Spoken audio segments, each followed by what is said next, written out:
So just to set the agenda, what we do always at the start of every meeting is recap what we did in the previous meetings. So typically what we have is a set of actions that we give the officials because the community has concerns and they may not have the answers straight off. So we take away some actions and we revisit them at the next meeting. So we will start with that. Maybe we still don't have answers, but we keep asking. So we'll begin with Sir Graham Brady, and he does have to leave at past. So we will begin with him. If anybody has questions for Graham, please do ask them now rather than keeping them for the end. We will then have a police update from our South Trafford Inspector, Stephen Bryant. He's here with us today and he'll give you a walkthrough of what the police are doing. There have already been a set of questions we had asked the community to put forward. So we do have a list. What I've done is I've split it. So we'll ask some of the questions after Steve's talk, and then we'll ask the remaining at the end along with any other questions you might have. We then have a council update. Lindsay is here with us. We have some questions that were raised which touch on the council side, so it's best to ask the council. Councillor Rob Duncan will be coming and giving us a talk about what he's doing in his area with regards to safety. And we have some councillors with us, so what would be nice is to bring them to the panel and just ask them questions about, you know, what are the kind of things they're involved with in their ward. Finally, a neighbourhood watch scheme, how do you set it up? And I've actually literally just set one up again once we moved house for my area. So it's a really quick to-do, you know, checklist. This is what you do to help you all set it up. And of course, we then have ample time for Q&As. We want you all to have a lot of opportunity to ask questions. Yeah, and at the end. Right, so quickly recapping. Now, from the policing side, and this is a question that has come up again, so we will push that to the Q&A discussion round. We were told that there will be 20,000 police force all across UK. A small proportion of them will be for the South Trafford.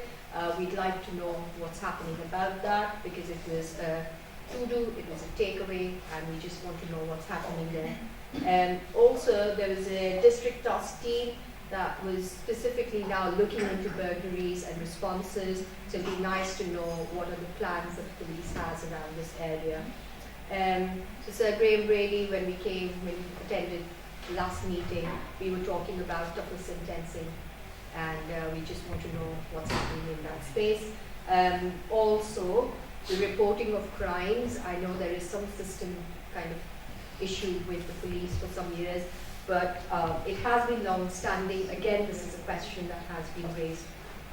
So we just want to know, as an MP, what you can do to help and support the police and the community to start getting those feeds again. Helen is not present, but Lindsay is. So we had touched upon CCTV, sort of wireless CCTVs in Trafford, so it would be nice to know what's happening because that was approximately 18 months, and I think we're pretty close to 18 months now. And also there was just a little action for us. If we see anything suspicious, we can also contact Crime Stoppers. Finally, this was from the meeting that Graham was with us. So Gwyneth Bellman had attended. She's a Justice of Peace, and she had raised some really important points that we were not aware of. So I thought it would be nice for the new attendees to just get a glimpse of it.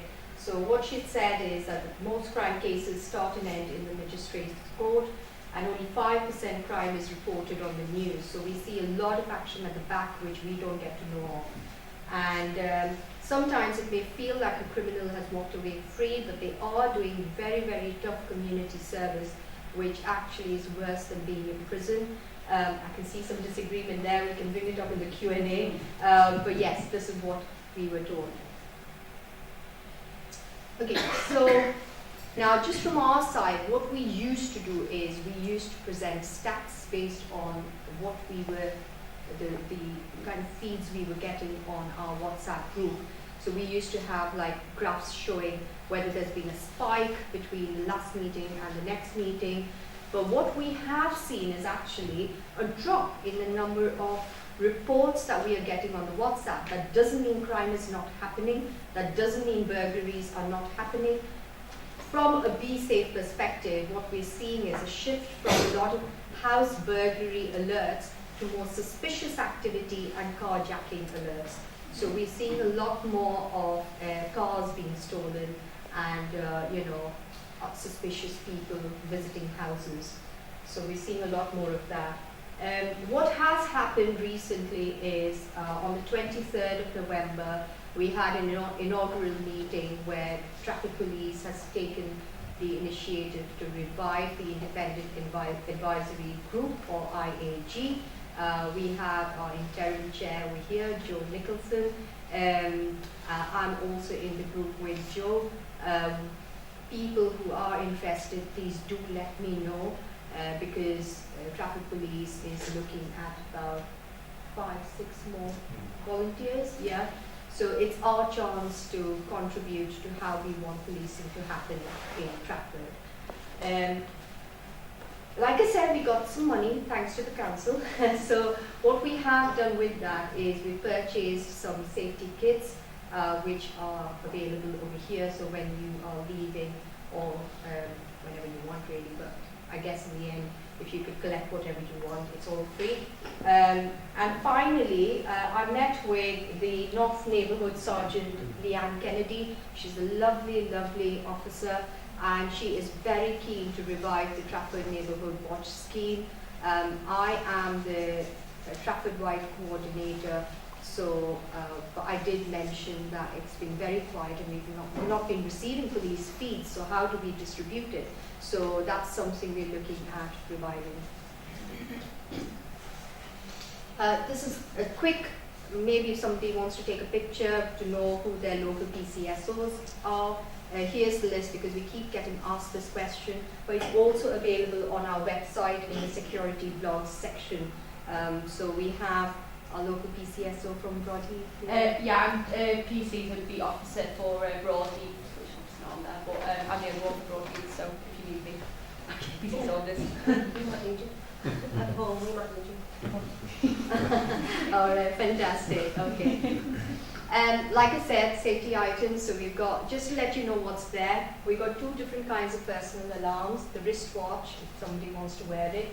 We've got the other one which you can use as a keychain, and you literally just pull that top off and it gives a really bad screeching noise, enough for you to run. Yeah. So those 2 personal alarms. We've got Faraday pouches for anyone driving keyless cars, which is something we wanted to talk to you about. We've got card signal blockers. You can put it in your wallet, so it's not transmitting any signals. And we've got some reflective armbands, a few of them actually, and some cycle sports.